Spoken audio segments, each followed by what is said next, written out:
ሰላም ጤና ይስጥልን የተወደዳችሁ አድማጭ ተመልካቾቻችን ፋና ፖድካስት አንድ ጉዳያችን ተጀምሯል።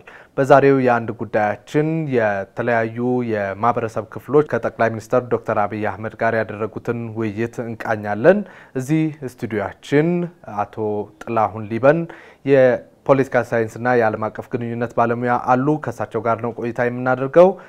በጣም እናመሰግናለን እዚህ ስቱዲዮአችን መጥተው ሐሳብ ለመስጠት ፈቃደኛ ስለሆኑ። ከዚህ በፊትም በተለያዩ ፕሮግራሞቻችን በቴሌቪዥንም በሬዲዮም እንደዚሁ በጋበዝኖት ጊዜ ሁሉ መጥተው ሐሳቡን ያካፈሉን ስለሆነ ከልብ ነው እናመሰግነው። ያው ሁሌ ስለሚመጡ በየትኛም ኖትና ፋና ፖድካስት ላይ ስንገናኝ ግን የመጀመሪያችን እንዴት አዩት? በጣም አሪፍ ነው። በተለይ ደግሞ ሀገራዊ ጉዳዮች ላይ መስራታቸው እኔም በጣም ደስተኛ ሆኜ ከምፈልጋቸው አጀንዳዎች ይሄ እንደመሆኑ መጠን እኔ በጣም ደስተኛ ነኝ። በዙ ቀጥሉበት ለማለት ነው። እንደ ዓለም አቀፍ ግንኙነት ባለሙያ የሰሞኑን ውይይቶችን በአጠቃላይ ድባቡን እንዴት አዩት? መልካም እንግዲህ እንደሚታወቀው ሀገራችን ችግሮችን በንግግር በመፍታት ሀገራዊ ሴት ያላት ጥንት ሀገር ነች። እንደ ማህበረሰባችን በየቦታው ግጭቶችን በንግግር መፍታት በዚህ ምን ታወቅነን እንደ አድዋም ደግሞ በማንነታችን የመጣው ማንኛውም ነገር በመጋፈጥ የምንታወቅ ቀደምት ህዝብ ነን።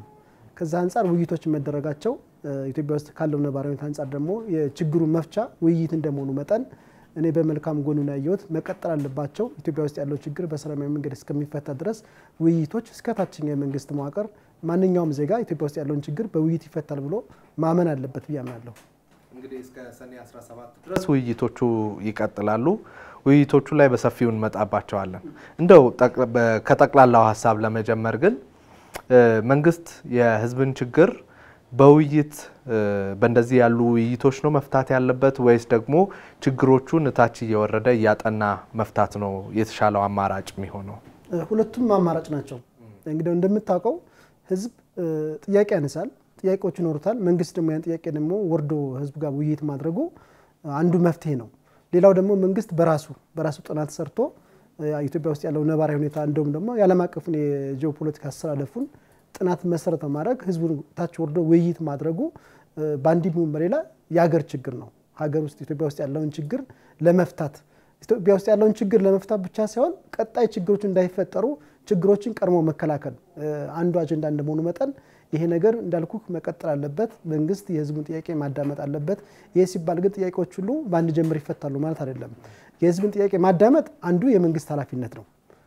እነዛን ጥያቄዎች ደግሞ ለመመለስ የሀገሪቱ ኢኮኖሚ መሰረት ያደርጋል። የሀገራችን ነባራዊ ሁኔታ የዓለም አቀፉ የጂኦፖለቲካ አስተላለፍ እንዳልኩ እነሱ መሰረት በማድረግ ጥያቄዎችን በአጭርና በረጅም ጊዜ የሚፈቱ ነው። እነዛን ደግሞ መንግስት ለተግባራዊነቱ ሁሌም መስራት አለበት። ህዝብ ደግሞ እንደ ህዝብ ደግሞ የመንግስት ችግር መረዳት ኢትዮጵያ ውስጥ ያሉ ችግሮች አጠቃላይ የመንግስት ችግር ብቻ እንዳለመሆናቸው መጠን እያንዳንዱ ዜጋ ተሳታፊነት ወሳኝ ነው። እንግዲህ እንደምታውቀው ሰላም የማንኛውም ዜጋ ኃላፊነት ነው። ሰላም የመንግስት ወይም የሆነ ፓርቲ ወይንም የሆነ ኃይል ብቻ አይደለም። ሰላም የእያንዳንዱ ዜጋ ኃላፊነት ነው። ሰላም ጦርነት ያለ መኖር ብቻ አይደለም። ሰላም ሁለንተናዊ እንደመሆኑ መጠን ሰላም እንዲመጣ ደግሞ ውይይት ማድረግ ያስፈልጋል። ሀገራችን አለመታደል ሆኖ እርስ በርሳችን እየተዋጋን ያለነው ሰላምን አማራጭን አለመውሰድ እንዲሁም ደግሞ የችግሮች ሁሉ መፍትሄ ጦርነት ነው ተብሎ ስለሚወሰድ ይሄ ፖለቲካችን ደግሞ ኢትዮጵያ ውስጥ ያለው ፖለቲካ ያመጣው የጥላቻን መሰረት ያደረገ ፖለቲካ ያመጣው ነው ስለማምን ፖለቲካው የሚታከም ከሆነ እንደምታውቀው በህዝብ መካከል ችግር የለም። ኢትዮጵያ ህዝብ ሰላም ይፈልጋል፣ አንድነት ይፈልጋል፣ መኖር ነው የሚፈልገው፣ ኢኮኖሚ ችግሩ እንዲፈታለት የሚፈልገው። ከዚህ በላይ የሚፈልገው ነገር የለም።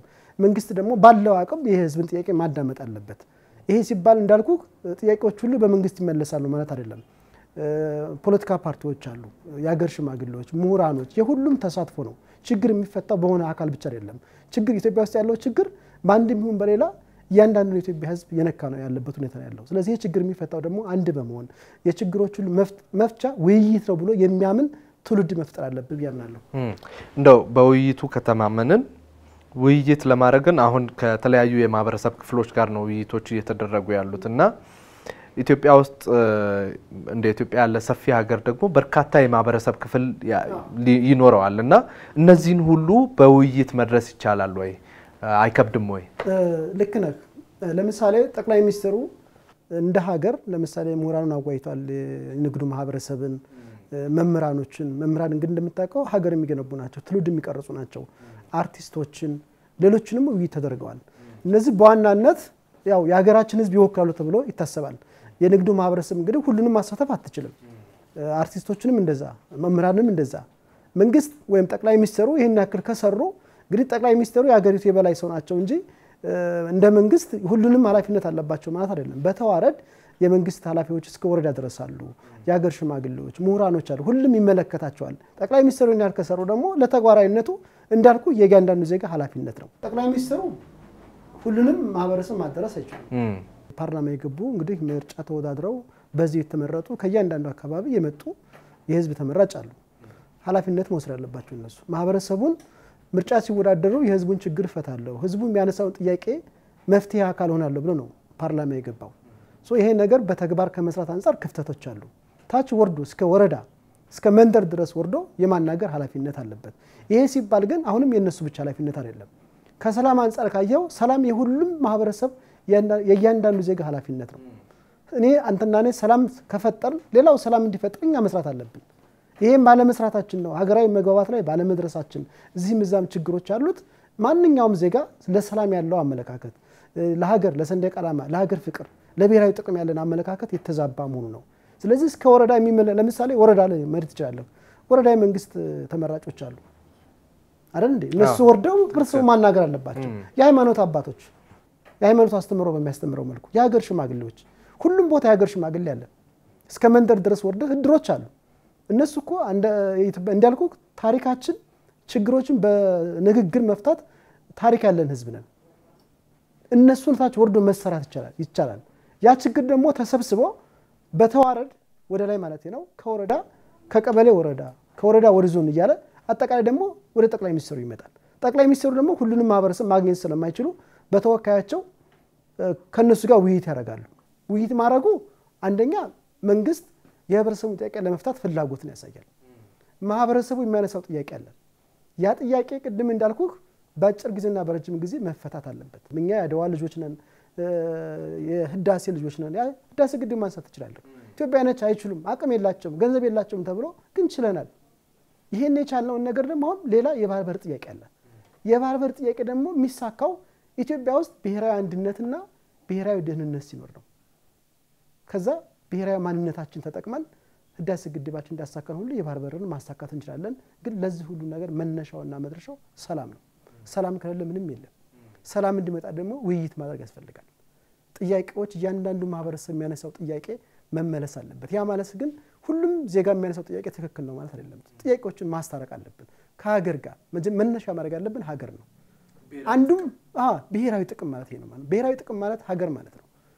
ብሔራዊ ጥቅም ማለት ሀገር ስትል እያንዳንዱ ዜጋ ማለት ነው አይደል እንዴ ሀገር ምን ሆኖ እኮ ህዝብ ነው ህዝብ ማለት ደግሞ እያንዳንዱ ዜጋ እነኛ ደግሞ በርካታ ብሔር ብሔረሰቦች ያሉበት ሀገር ነች አይደል እንዴ እያንዳንዱ ብሔር ብሔረሰብ የራሱን አስተዋጽኦ ማድረግ አለበት ሲወር ደግሞ እንደ ዜጋ ስንተሳሰብ ያንዱ ሌላው ሲያመን እያንዳንዱ ችግሮችን በሰው ጫማ ሆነን ስናይ ነው እንጂ ይሁን ማህበረሰብ ሆነ ችግር ሲደርስበት የኔ ማህበረሰብ አይደለም የኔ ቋንቋ አይደለም የኔ ሃይማኖት አይደለም ምን ልኮ ኢትዮጵያ አይደለም ኢትዮጵያዊነትም እሴት አይደለም ይሄ ኢትዮጵያዊነታችን ምን በአለም እንታወቃለን በአዛኝነታችን ሰው በመርዳት በማንኛውም ነገር የምንታወቅ የዓለም ጥቁር ህዝቦች የነጻነት አርማ ነን አድዋ ማንሳት ትችላለህ በአለም ለመጀመሪያ ጊዜ ነጮችን ያሸነፈ የአፍሪካ ብቻ ሳይሆን የዓለም የጥቁር ህዝብ የነጻነት አርማ ነን ይሄ ማንነታችን ነው ይሄ ማንነታችን ተጠቅመን ደግሞ ኢትዮጵያ ውስጥ አሁን ያለው ዝምዛም ያለው ችግር መቆም አለበት የመንግስት ኃላፊነት መንግስት እንደ መንግስት መስሎ ኃላፊነት አለ ምሁራኑ የፖለቲካ ፓርቲዎች ግለሰቦች የሃይማኖት አባቶች የበኩላቸውን አስተዋጽኦ ማድረግ ሲኖርባቸው ነው ይሄን ለማድረግ ደግሞ እንዴት ነው አስተዋጽኦ የሚያደርጉ ካልከኝ ሚዲያዎች የሀገራችን ሚዲያውን አለመታደል ሆኖ ብሔራዊ ጥቅም ላይ እየሰሩ ነው ብዬ አላስብም ይሄን ስል ሁሉንም ማለት አይደለም እኔ ካሁን እንዳልከው አንተ ከመሳተፍበት ኢትዮጵያ ውስጥ ያለው ችግር እንደሚያሳስበው ዜጋ ሐሳቤን ከምገልጽበት ኢትዮጵያ ውስጥ ያለው ችግር በንግግርና በንግግር ብቻ ይፈታ ከምልበት ቁጥር አንድ ሚዲያ ፋና ሚዲያ ነው እንደ ፋና ያሉት ልጆች መንግስት ሚዲያዎች መከታተል አለባቸው የማህበራዊ ሚዲያ የደም ነጋዴዎች ከዚህ ችግር መውጣት አለባቸው አይደል ይሄ ሲሆን ነው ለውጥ የሚመጣው ለውጥ ባንድ ጅማጭ አይደለም የሚመጣው ለውጥ ሁሉም የኢትዮጵያ ህዝብ ለውጥ ይፈልጋል ለውጥ የማይፈልጉ የፖለቲካ ኤሊቶች አሉ ጦርነት እንደ አንድ የሀብት ምንጭ ሆነላቸዋል እነዚህን የኢትዮጵያ ህዝብ አንቅሮ መጥፋት አለበት በጥይት ትግል የሚመጣ ለውጥ የለም ችግሮች ሁሉ በንግግርና በንግግር ብቻ እንዲፈቱ ፈልጋለሁ ይሄንም እየታገልኩ ነው ያለሁት ይሄን ስታገል ብዙ ስልክ እየደወሉ የሚያስፈራሩኝ አሉ አላቆምም እኔ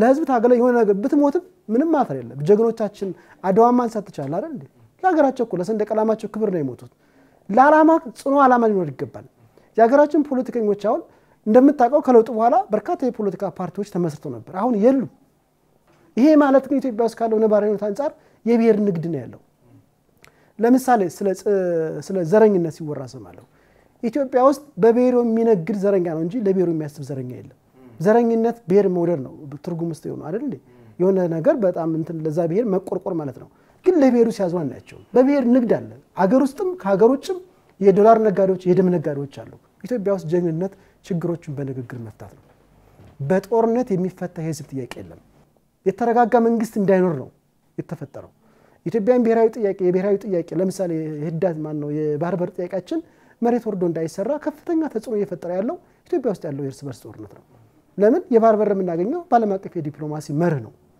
ያለም አቀፍን የባህር በር ህግ መሰረት ማድረግ የኢትዮጵያ መንግስት በሚሰራው የዲፕሎማሲ ጫና በዛ መሰረት ነው የምናገኘው ነገር ግን ኢትዮጵያ ውስጥ ያለው የእርስ በርስ ጦርነት ለጎረቤት ለምሳሌ እንደ ግብጽ ነው የመሳሰሉ ሀገሮችን ጥሩ አጋጣሚ ሆነላቸው ኢትዮጵያ የባህር በር እንዳታገኝ እየተሰራ ነው ያለው የባህር በር ጥያቄን የሚያነሳው ልክ ባንዲሙ በሌላ ኢትዮጵያ ውስጥ የመኖርና ያለመኖር ጥያቄ ነው ብሔራዊ ጥቅማችን ነው የባህር በር ስለሌለን ማት ነገር አተናል በቀላሉ ነገር በውይይቶቹም እየተነሳ ነው ይሄ ትክክለኛ አጀንዳ ነው መንግስት ይሄን በማንሳቱ ሊመሰገን ይገባል ግቡ ችግሮችን ተነጋግሮ ችግሮችን ፈቶ ኢትዮጵያ ጦርነት የሌለባት ሀገር ሰላም ያለባት ሀገር የተጠናከረ ሀገረ መንግስት ያለባት በአለም ተጽዕኖ ፈጣሪነቷ ወደ ገናናቷ እንድትመለስ ስራ መስራት ነው የባህር በር ጥያቄ የእያንዳንዱ ዜጋ ጥያቄ መሆን አለበት የትውልድ ጥያቄ ነው የምንለው ከዚህ አንፃር ነው ስለዚህ ውይይት ማድረግ እንዳልኩ ግብ አይደለም ችግሮቹ ያንዳንዱ ችግር ኢትዮጵያ ውስጥ በጥናት መሰረት ያደረገ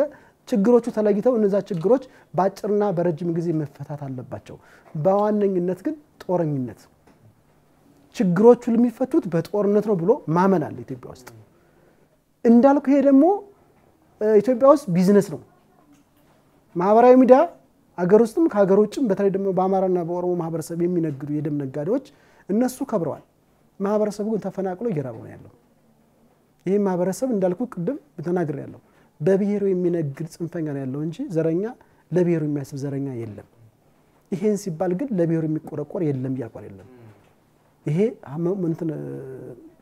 ምንድነው ሁሉም ዜጋ ስለማይመለከት 100% ያቋል የለም አሉ ለሀገራችን የሚያስቡ ለብሔራቸው የሚቆረቆሩ አሉ ለብሔራቸው ማለት ግን ለሆነ ብሔር ስታስብ ሌላውን ብሔር ማሰብ አለበት ሰው ነው ማለት መጀመሪያ ሰው ነው ለብሔር ለማሰብ ሰው ነው ማለት ያለበት ሰው ስትሆን ሰው ሁሉ የሰው ሁሉ መከራ ያማል ለኔ ብሎ ማሰብ መጨረሻው ብሔራዊ ጥቅም ብሔራዊ መግባባት አንድ ላይ ካላስተሳሰረን የኔ ብቻ ብዬ ካልኩ ብሔራዊ ነገር የለም የሚያግባባን የጋራ ትርክት የጋራ ነገር ያስፈልገናል ምናልባት በውይይቶቹም አሁን እየተደረጉ ባሉት ውይይቶች እነዚህን ኤሌመንቶች እነዚህን ነገሮች አግኝተናል ወይ እነዚህ አሁን ጠቅላይ ሚኒስተሩን በጠቅላይ ሚኒስተር ጽፈት ቤት በተዘጋጀውም እንዲሁም ደግሞ በአማራ ክልልም እየተደረጉ ባሉት ውይይቶች እነዚህን በአንድ ላይ የሚያስተሳስሩን በአንድ ላይ የሚያግባቡንን ጥያቄዎቹም ደግሞ በጥልቀት የተነሱበት ነው ማለት እንችላለን ወይ ህዝቡ እንግዲህ ያለውን ችግር አንስቷል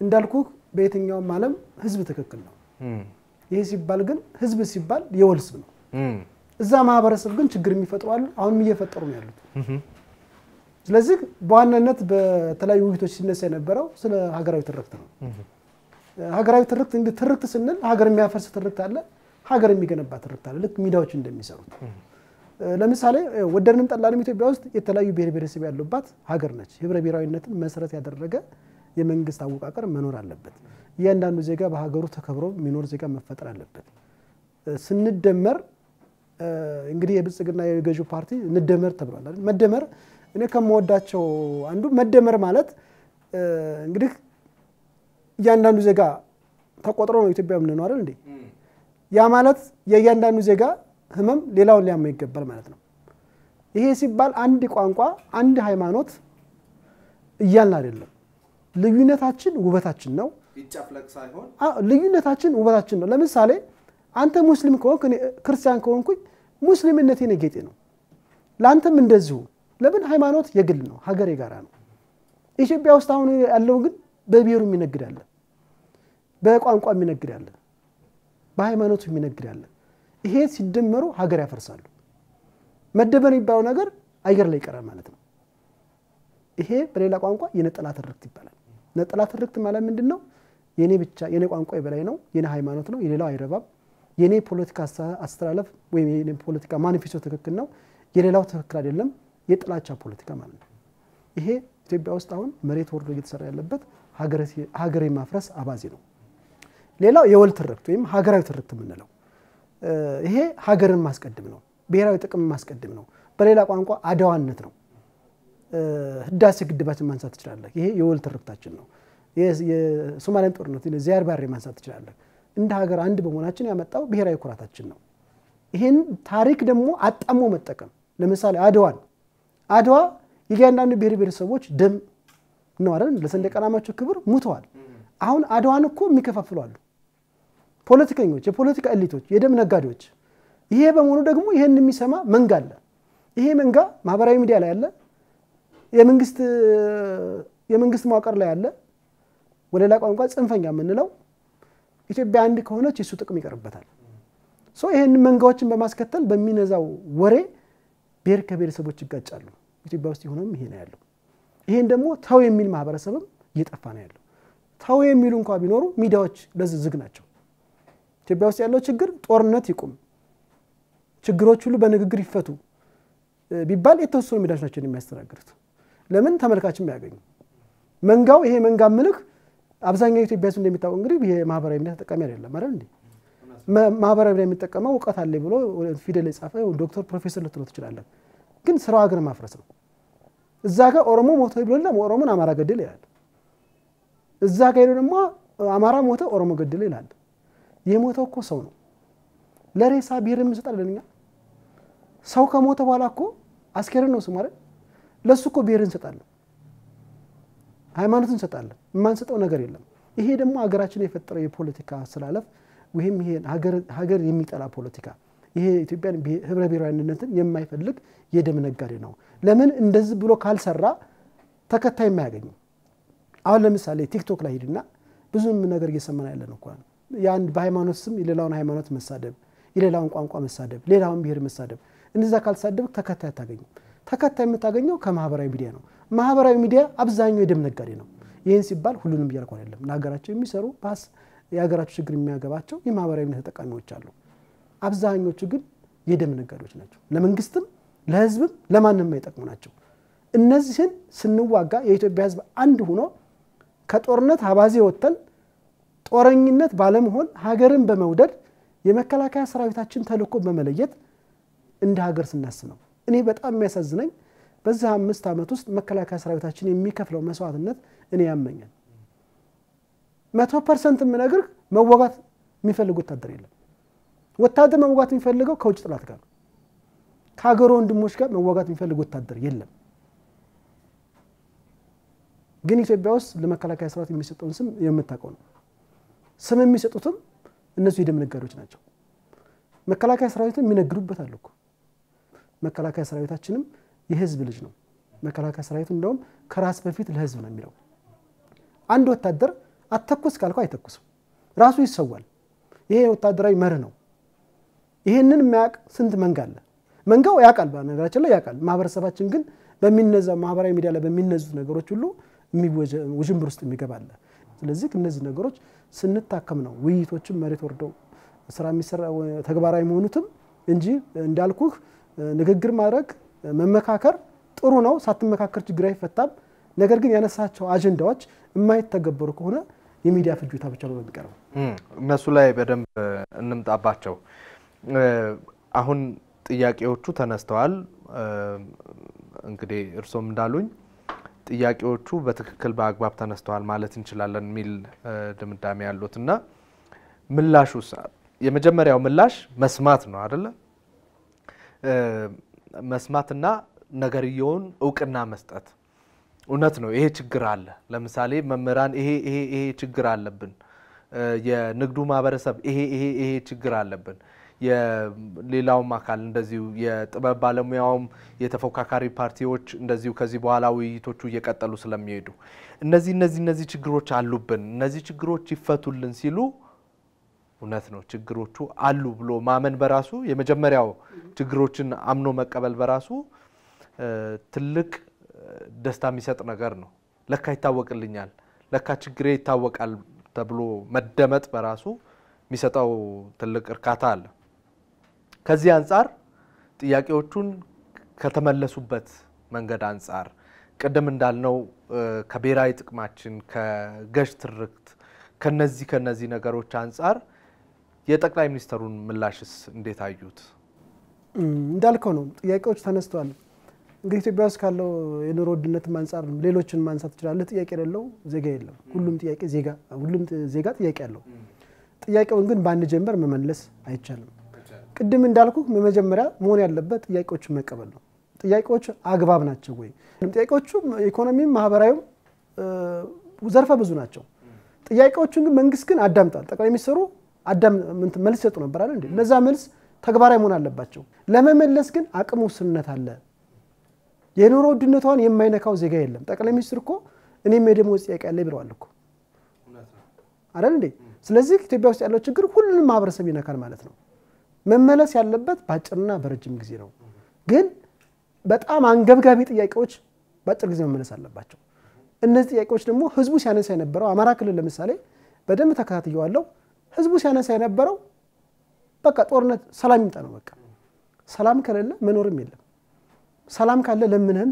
አገር ተንቀሳቅሰህ ለምንህም መኖር ትችላለህ ሰላም ይምጣልን ነው ከሰላም በኋላ ነው ኢኮኖሚ ጥያቄ የመጀመሪያ አይደለም ሁለተኛው ጥያቄ ነው ሰው መጀመሪያ የመኖር መብቱ ሲረጋገጥለት ኢኮኖሚ ጥያቄ ይኖረዋል ብዙ ናቸው ጥያቄዎች አሁን ጠቅላይ ሚኒስትሩ ያነጋገሯቸው ብቻ አይደሉም ማህበረሰባችን የሚያነሳው ጥያቄዎች በጣም በርካታ ጥያቄዎች አሉ በፖለቲካም በኢኮኖሚም በዲፕሎማሲያም ስኬታማ ስትሆን ከተለያዩ ሀገሮች ጋር ያለን ግንኙነት መልካም ስለሚሆን ችግሮቹ ሊፈታሉ ግን ጥይት ገዝተን እየተዋጋን ስለ ደሞዝ ጭማሪ ማውራት የኖር ነው ጥይት መንገዛበትን ደሞዛችን ይሁን አንዋጋ ወደ ጫካ የሚያስገባ ነገር መፈጠር የለበትም አሁን መንግስት ይሄን ኢኒሺዬቲቭ ወስጄ በውይይቶቹም ላይ ያነሳ ያለው መንግስት የሰላም ጥሪ አድርገናል ብቻ ሳይሆን ጠቅላይ ሚኒስትሩ ሲሉ የነበሩት አሁን እየገቡ ያሉ አሉ በየአቅጣጫው እየገቡ ያሉ አሉ እንደውም ከነጋዴው ማህበረሰብ ጋር ያደረጉት ውይይት ላይ ያነሱት ነገር ምንድነው ነጋዴው ነው እንደውም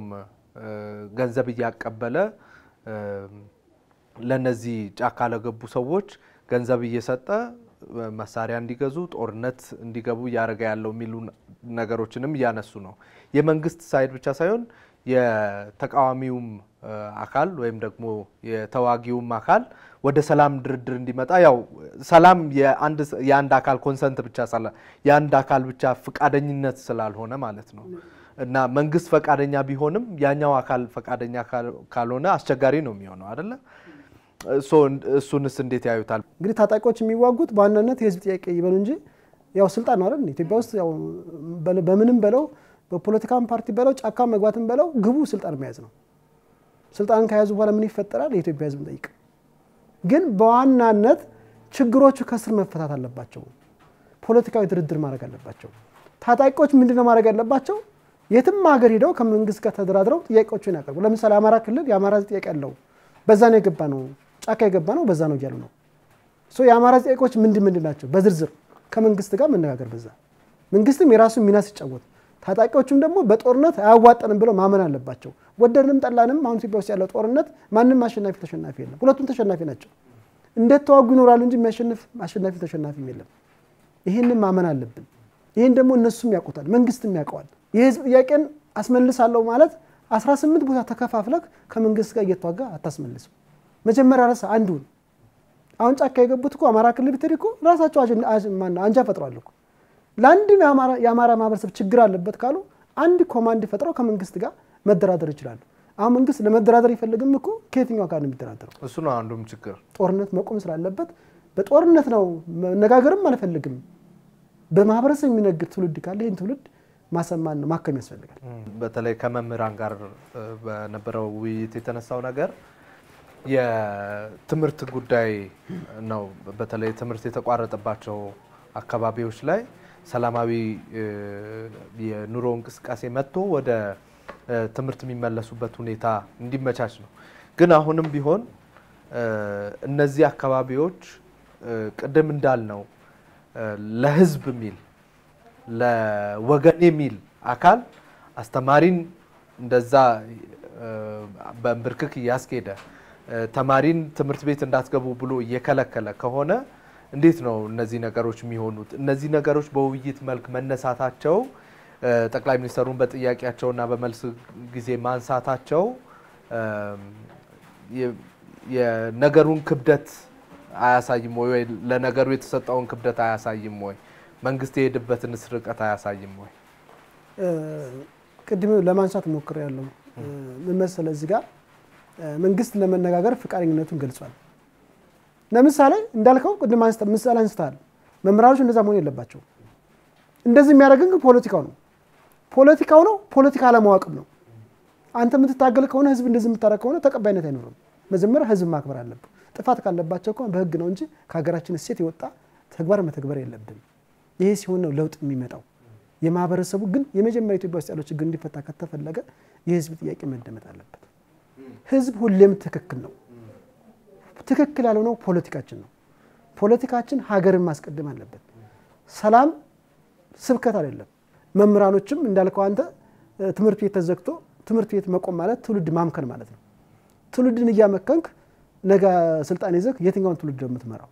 ስለዚህ ከዚህ ችግር መውጣት ያለብን እንደ ሀገር ስናስብና ወደ ህሊናችን ስንመለስ ሁላችንም በተለይ የፖለቲካ ኤሊቶች ሲታከሙ ነው ብዬ ነው እኔ በግል ያለኝ አመለካከት። አሁን እየተደረጉ ያሉት ውይይቶች በጠቅላይ ሚኒስትር ቢሮም እንደዚሁም ደግሞ በክልሎችም እየተደረጉ ያሉ ህዝባዊ ውይይቶች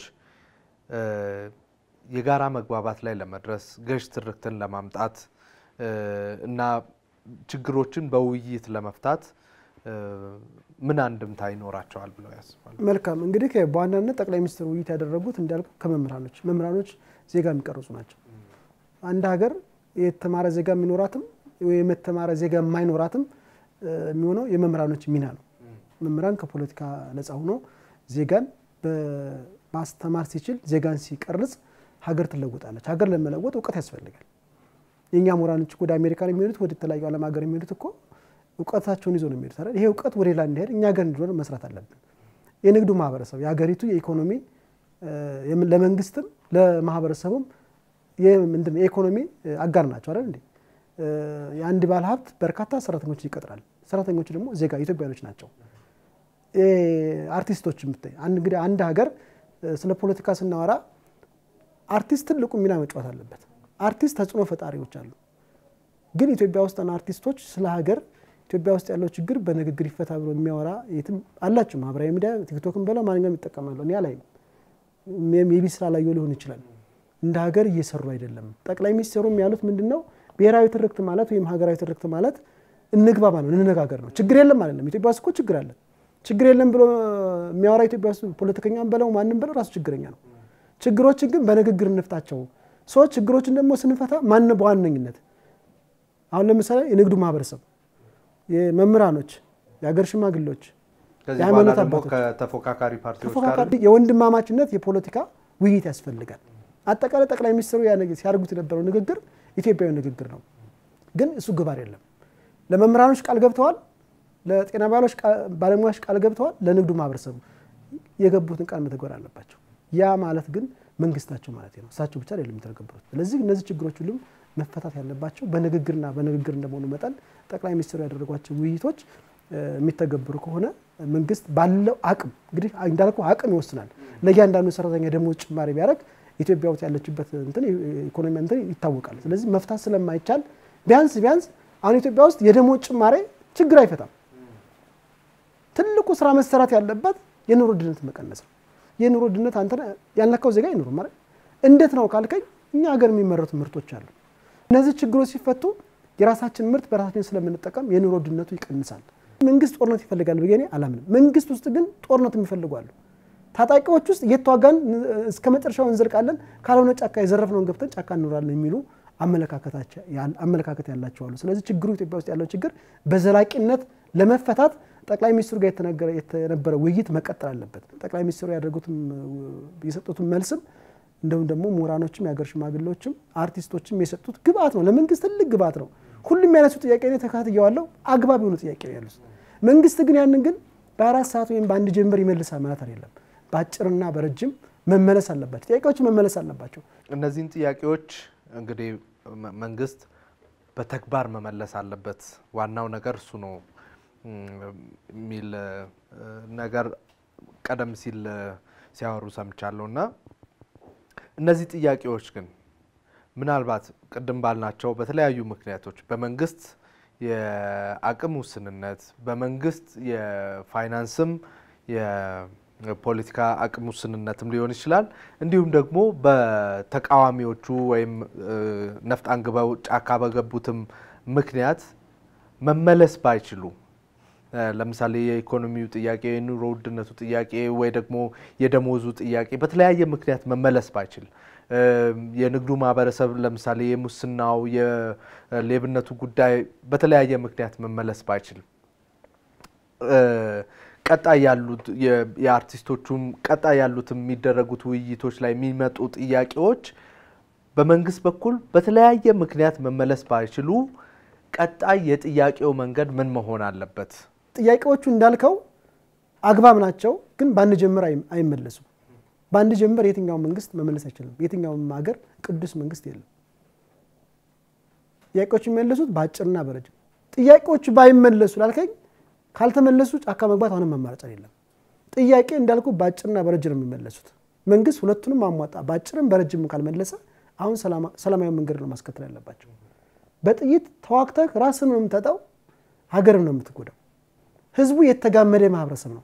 በህዝቡ የሚነግሩ የደም ነጋዴዎች፣ የብሔር የቋንቋ ነጋዴዎች፣ የሃይማኖት ነጋዴዎች ግን እንደዚህ አይነት ስራ ካልሰሩ ስልጣንም አያገኙም፣ ገንዘብም አያገኙም። በዛ አጋጣሚዎችን ስራ ሰርተው እኮ ውጭ ሀገር ይወጣሉ እኮ። ለህዝብ ታጋለው ካልክ ህዝብ መሞት አለበት። ውጭ ሀገር ሄደህ ለአማራ ነው የምታገለው፣ ለኦሮሞ ነው የምታገለው ማለት ይሄ ቢዝነስ ነው። አሜሪካን ሀገር ለመሄድ አንተ መሄድ ብትፈልግ ትሄዳለህ፣ ገንዘብ ስላለህ አትሄድም። በዚች አጋጣሚ ሄደሱ አለፈ። እዛ ዩቲዩብ ከፍቶ እየተሳደበ ይኖራል። ያለው ሀቅም ይሄ ነው። በአጭርም በረጅም ጥያቄዎችን ለመመለስም እንዳልኩ ጥያቄዎቹ በሙሉ ኢኮኖሚያዊ ናቸው። ጥያቄዎቹ በሙሉ ሰላም መሰረት ናቸው። ግን ሰላም ከሌለ ኢኮኖሚም የለም።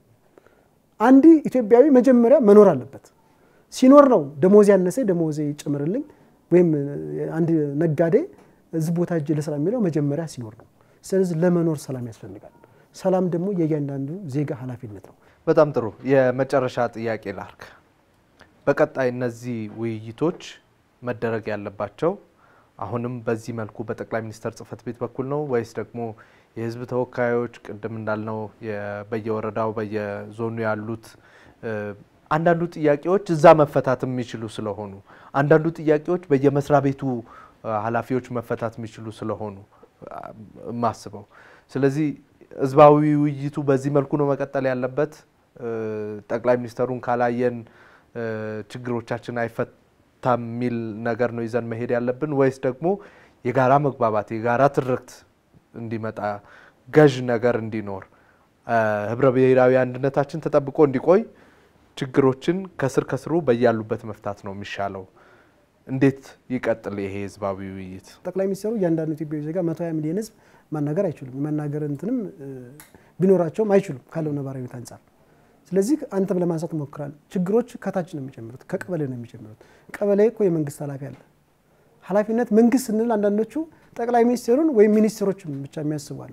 መንግስት ማለት ከታች ጀምሮ የመንግስት ሰራተኛ ራሱ የመንግስት አካል ነው። ኃላፊነትም የምትወጣ ከሆነ ያንዳንዱን መስጠውን ሰርቪስ ማህበረሰብን ማዕከል ያደረገ ስራ መስራ ከሆነ እኮ ችግሮቹ ሊፈታሉ። ውይይቶቹ እንዳልኩ ጠቅላይ ሚኒስትሩ ያ በተለይ ተጽዕኖ ፈጣሪ ከመንላቸው ከሁሉም ማህበረሰብ የተውጣጡ ጋር መቀጠል አለባቸው። ውይይቶች ግን እታች ከታች ጀምሮ እስከ እድር ምኮኛ ትልቁ የችግር መፍቻቸው እድር ከድር መጀመር ይችላል። ከታች ነው ማህበረሰብ የሚነሳው። በጣም ነው ማመሰግነው።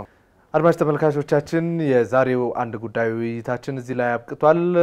እዚህ ስቱዲዮአችን አቶ ጥላሁን ሊበንን አግኝተን ቆንጆ ቆይታ አድርገናል። አብራችሁን ስለነበራችሁ በጣም እናመሰግናለን። አቶ ጥላሁን ሊበን ከዚህ በፊትም በተለያዩ የቴሌቪዥንም የሬዲዮ ፕሮግራሞቻችንም እንደዚሁ እየመጡ ሀሳብ በጠየቅናቸው ጊዜ ሁሉ አብረውን አሉ። የፖለቲካ ሳይንስና ዓለም አቀፍ ግንኙነት ባለሙያ ናቸው። እሳቸውን ከልብ አድርገን እናመሰግናለን። እናንተም ስለተከታተላችሁን ከልብ እናመሰግናለን። መልካም ጊዜ ይሁንላችሁ።